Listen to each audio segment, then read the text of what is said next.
The photographic approach for this film is, it should be a film noir, and the main difficulty on this script is that it's most of the scenes are playing during the day outside, exterior, which makes it very hard to make a film noir look. So we created a kind of film blanc look.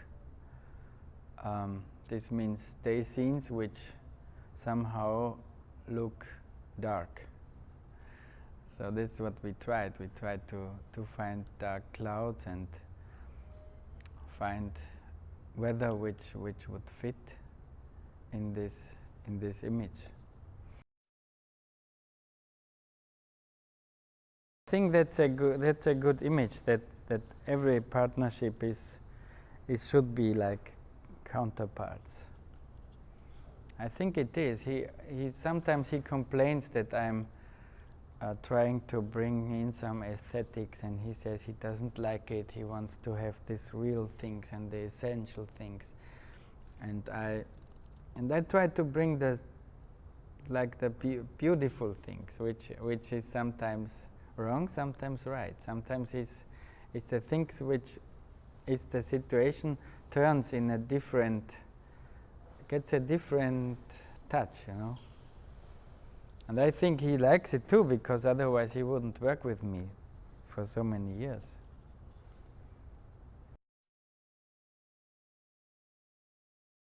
And then I told Werner, yes, we need some lights for the actors, and he said, just set up the light. The light will find the actors. And this is very true about his approach to the work. It always works somehow as a reality works. In the reality, nobody is in a beautiful light. Everybody is somewhere, and in this light which is there at that moment when somebody moves there. And this is something which creates this illusion of realism, of reality.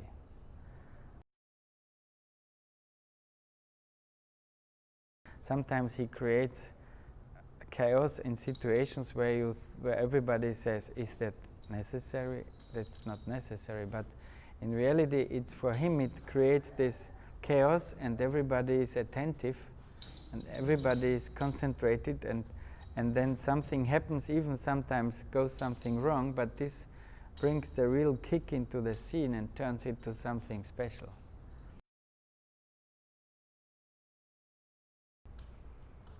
Niklas is, I think he's very shy, and he's very professional.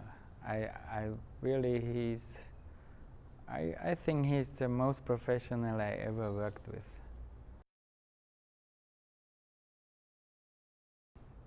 America is a very co-productive environment, because the people, everybody is like, everything is possible, and people make things happen. People don't block things. They really try to help and to make things happen. That's the thing. And America is a big country of film industry.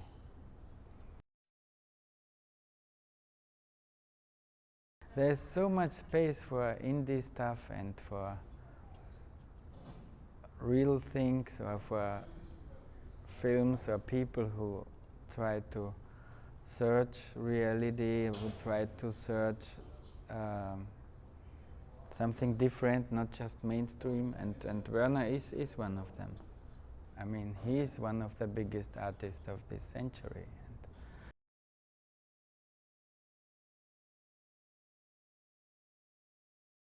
The idea that an imperfect cop would be in love with a woman who made her living as a prostitute, there was a kind of outsider status to both of them. These were two people who were in love outside of the world, and their relationship was theirs. and nothing, not her going to bed with other guys for money, not him being pulled in 6 directions at once, would obliterate that. And to me, that provides a kind of emotional bottom for this movie. You know, it gives it you know, I never wanted to view these people as oddities. I never wanted to view them as freaks. I wanted to view them as people who were outsiders.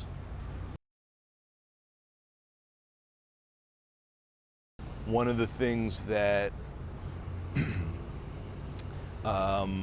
characterized the murder victims in this movie, which is a family of African immigrants, was that a guy like Nick's character feels himself to be outside of the world. Here's a family living in an American city who are very much outside this world, and they're killed. And Nick, I think, looks at them and feels a sense of commonality with them, and feels as though he needs to, at the very least, their deaths can't go unnoticed, their deaths can't go unrecognized. Somebody killed them, that person needs to be called to account. One of the things that Werner said to me when we came to New Orleans was to allow locations to suggest scenes, to try to reimagine the script in a different place, and to let that place be an inspiration. And that was a very valuable thing for me, and I think it resulted in a script that is not accidentally in New Orleans, but is rather intentionally in New Orleans.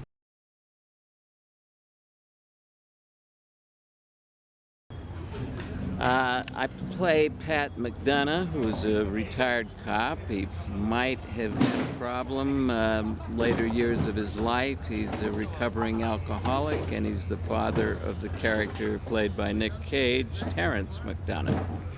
And you kind of know from a subtext and some things that are textual that they've had probably a bumpy history, you know, but they're trying to get it together now.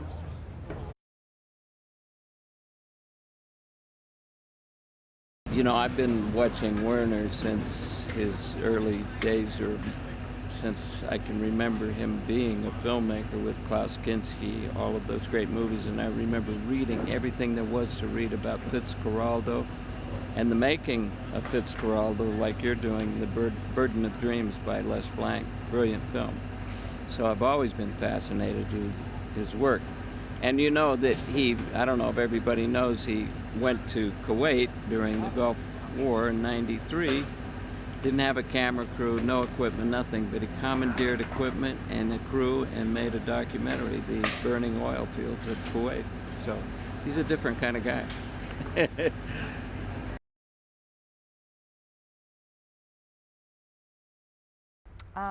Working with Nick is it's great because we have a really great rapport and a natural chemistry. I think I really care about him, and I'm a genuine fan. I really think that he's one of those, he's got that really quirky sense of humor and that rare kind of, he's just attractive in this very offbeat kind of way, and I just really respond to that, and I just think he's a tremendous actor, and he really goes for it, which is something that I love and admire, because a lot of actors, especially movie stars, are really fearful of going for it, and Nick just goes for it all the way.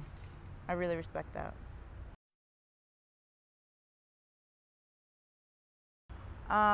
Yeah, other directors, you know, usually they go from like a wide shot to medium to your close-up, and it's very formulaic, and I mean, it's fine, but I've never really thought about it, actually. I always think about just doing the work, and then on this film, I've realized that Werner likes to do everything in pretty much a 2-shot and it's pretty incredible because what it does is it keeps you completely in the moment, and you really get to play off your co-stars and play off what's going on in the scene versus, you know, just concentrating on your close-up, which has just always been kind of uncomfortable for me. So I find it's just kind of a dream way of working. When I get to set, that's when Werner and I talk about the scene. It's interesting because he doesn't like to talk about future scenes. He's very in the moment, in the present. He's taught me a lot about that, just by example. We've never had a discussion about it, but every time I've asked him about something in the future, he says, no, we're not there yet, you know, and I'm like, oh, okay. I like that. We're not there yet. We're here right now. So it's more about like getting here. We change dialogue. We change all kind of things. And so we wait till the moment of that.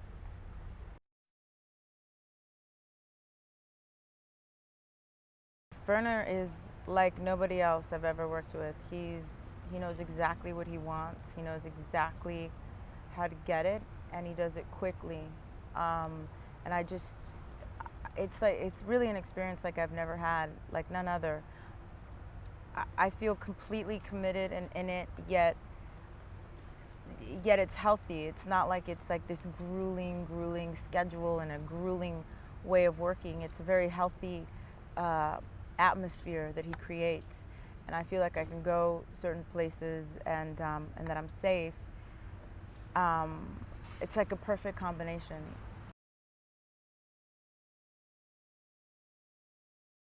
I'm always looking for a new way to express myself. You know, I just did a picture in Bangkok with 2 Chinese twin brothers and an all-Thai crew because I thought that they would bring a new me out. You know, when you keep doing it, it's been 30 years now, you got to find new ways of reinventing yourself. And if you can't find it on your own, you got to go into the most strange places to see if they can find it for you. Yeah. Now I'm working with a German and a great artist, and see what his sensibility is. What can he see in me and bring out? There was a lot of fear to do yet another movie in New Orleans. I've made 4 pictures here. This is my 5th, and I was afraid to come back and do another movie. And when I'm afraid to do something, I know I have to do it because I have to face the fear and get over it and work through it. And so those were the main reasons.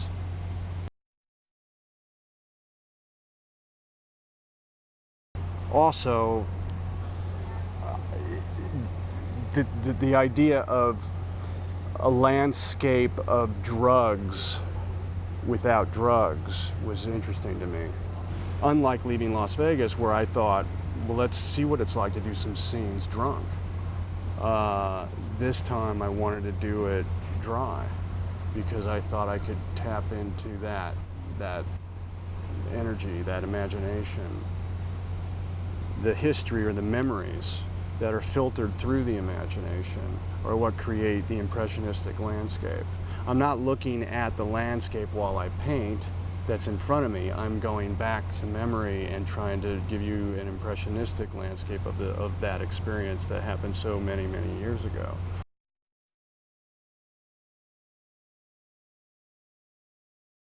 New Orleans is a city like nowhere else in the world, and we already have Bad Lieutenant in that part of the world.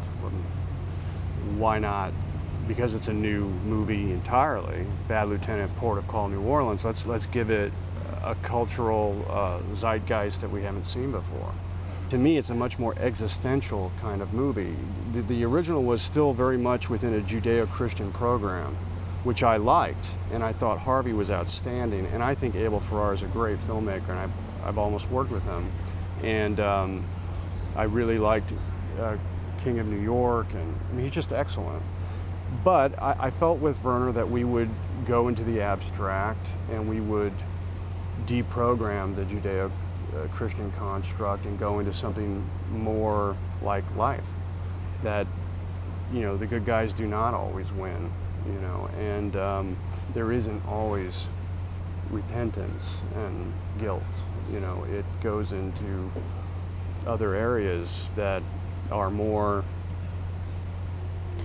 abstract.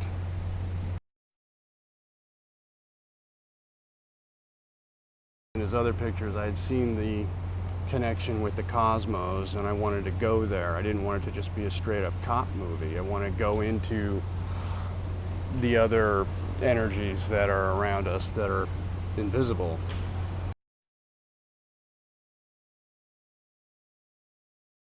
You know, he was always devoted to the idea of Eva Mendes in that part. And I have worked with her twice now, and I'm going to say that she really, and I told her this, she's very fluid and very,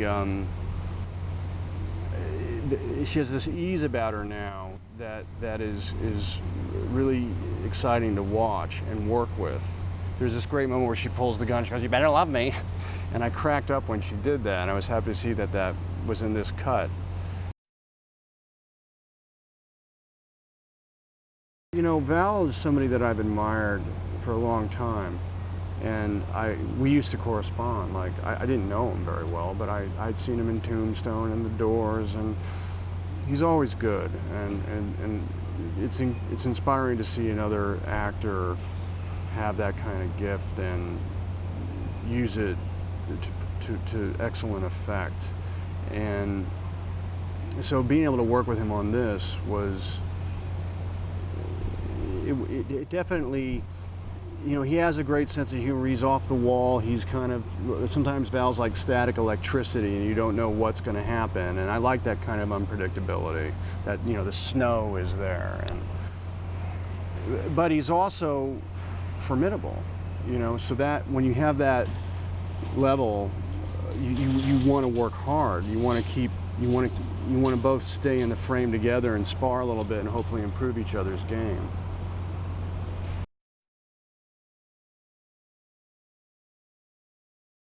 I think it was, I don't know exactly the dialogue, but it was in Tootsie, I think, or Bill Murray had a great character in that where he said, you know, someone said the movie was great, and I'm paraphrasing now.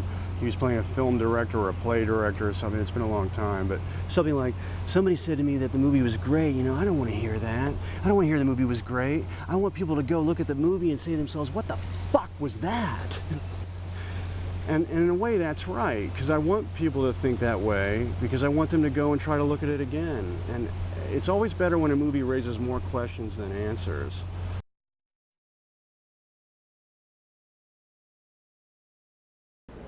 I had an immediate feeling that there was a dark, very dark film out there, a real new form of film noir.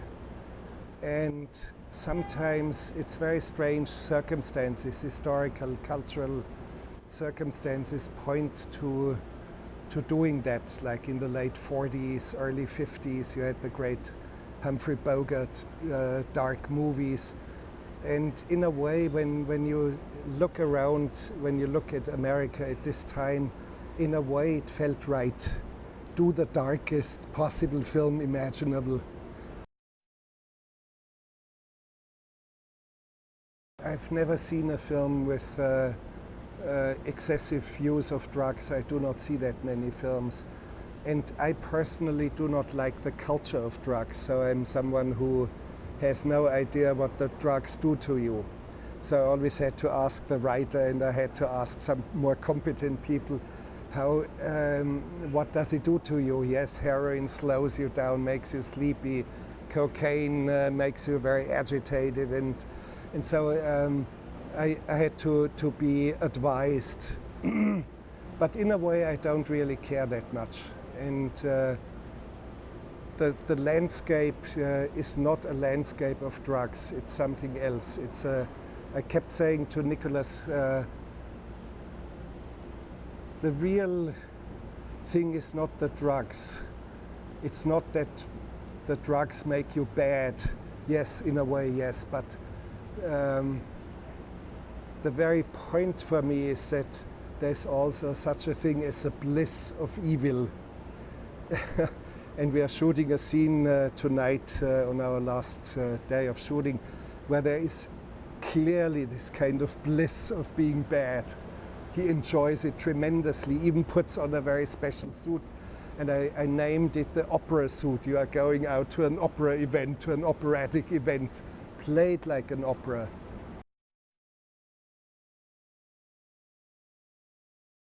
in a way, this very delirious fever dream images, something that comes from a demented mind, something that comes from someone who is under drugs, under delusions, under strange deliriums, that this in a way is the epicenter of the film.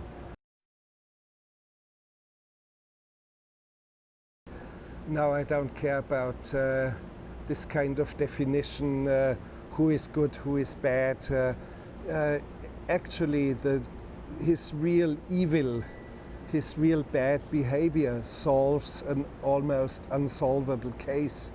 He gets a result. He brings the murderers to justice, but he does it in very unusual ways.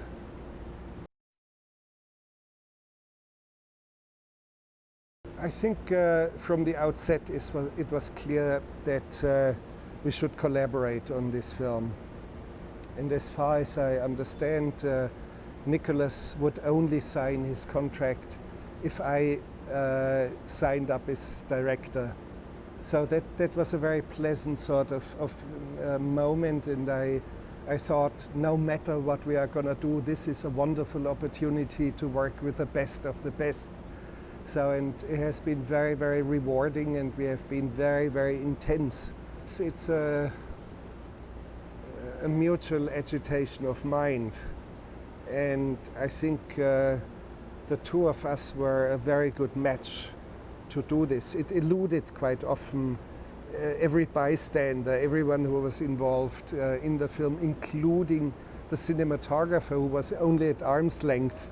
Sometimes he would not know exactly what was going on. And sometimes there were some moments where I was so surprised that I laughed out loud. Sometimes I do it when I expect it, and I gag myself with a handkerchief, and I become purple in my face, and I hold on, and I do not explode. But there was one incident where it's in the sound, and I ruined the sound because I laughed out loud into the end of a scene, which we had to repeat because of me.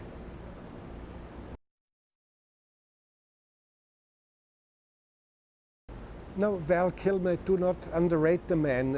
Of course, he's unruly and he's joking around and goofs around, but the moment the slate is done, the moment I do the slate, he steps into frame and is exactly right there.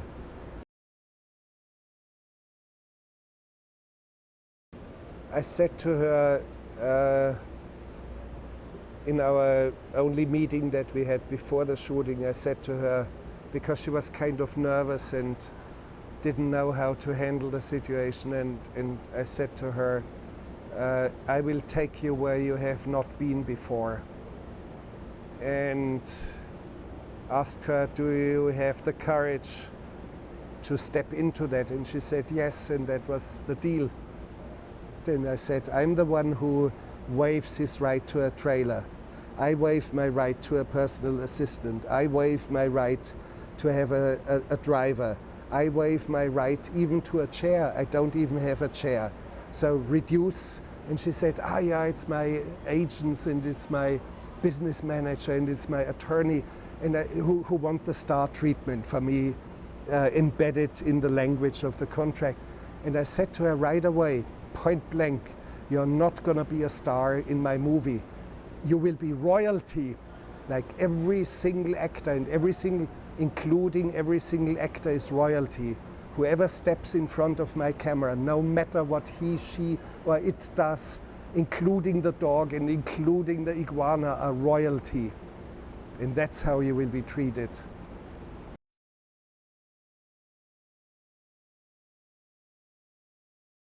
I want to set the cultural climate of what we are doing, and I always said we'll work like surgeons. There will be never any loud word on my set. There's work in whispers, completely and utterly focused, like in open heart surgery. And it is strange, but for me not a coincidence that this focus, this absolute focus and absolute concentration and professionality translates into the quality of the film. It's very mysterious, but it does.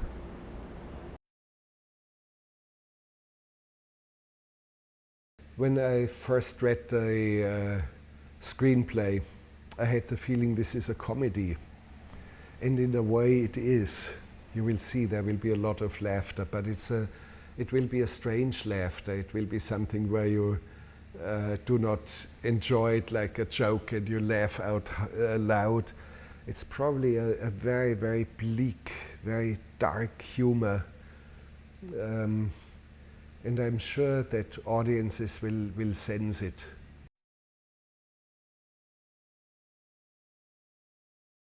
I remember we had a rainstorm, and I asked everyone in a van, and that was Exhibit, two of his henchmen, and Nicholas. I said, shall we get you umbrellas and get you into safety? No, they said, we are going to stay in this van, it's all dry. And I looked through this torrential rain, and I saw the van shaking, and I thought, what is going on there? And then I realized they were joking and laughing. They laughed so hard that the whole van kept shaking. So I knew this was good. Let's wait until the rain is over. And then the moment the rain is over, the last drop falls, and we start filming, and they're dead serious and they're completely in the scene.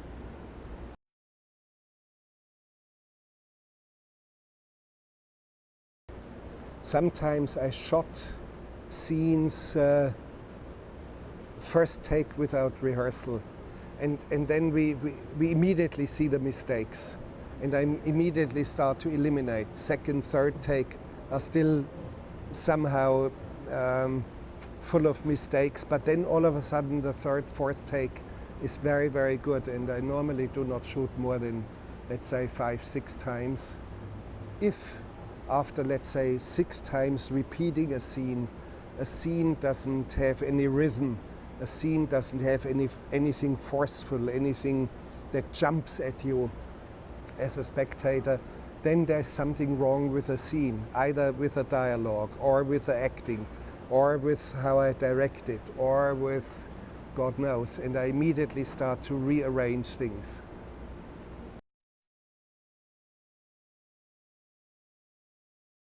I like to do the slate myself. I'm always the last one to move out between the camera and the technical apparatus and the actors on the other side. And I can tell sometimes I would have the sound rolling, and I would sense Nicholas is not completely there and he's still working himself into it, and I would just look at him because he would be that close to me, and I would know, wait. And I see him and I nod at him and he nods imperceptibly, and then I do the slate and I move out. So it's never anything mechanical that I'm doing when I do the slate. It's not naturalistic because I do very stylized films. No, it's not naturalistic, but it's an attitude of work. An actor must not try to find the light here and there because it's half hidden, and in very, very few instances when we have extremely narrow sets, yes, there's no other alternative because we do not have much options how to hide a reflector. So sometimes, yes, and I say, just if you shift your weight from one leg to the other, your face will move that far and you catch the light. So sometimes it's technical, but normally the light has to find the actor and the camera has to find the actor.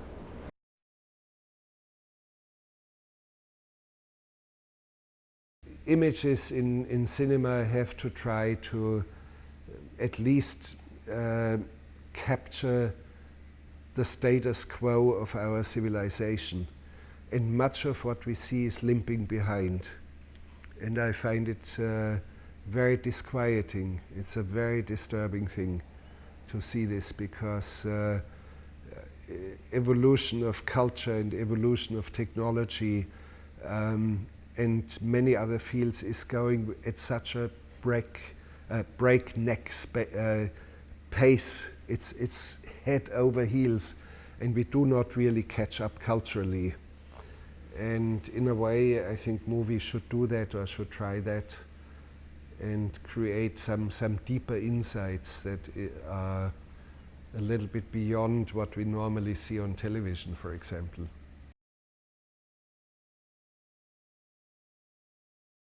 New Orleans has something specific, and that is recently the hurricane that devastated not only parts of the city, it devastated social structures, it devastated families, it devastated a code of moral behavior.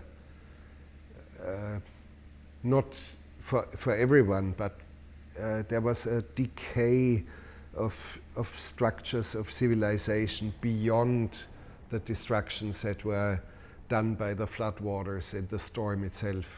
So in a way, there's something looming from that feeling into New Orleans today. When you walk through the streets and when you talk to people, you still sense that. And it's an interesting place that is broken open into a very raw state.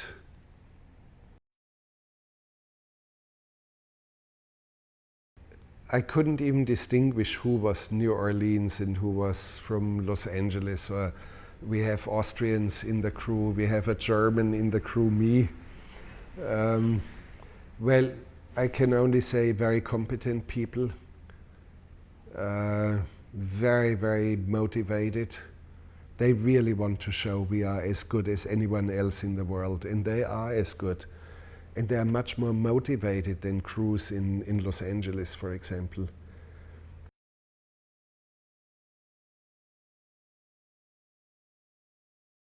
Films do not create a family.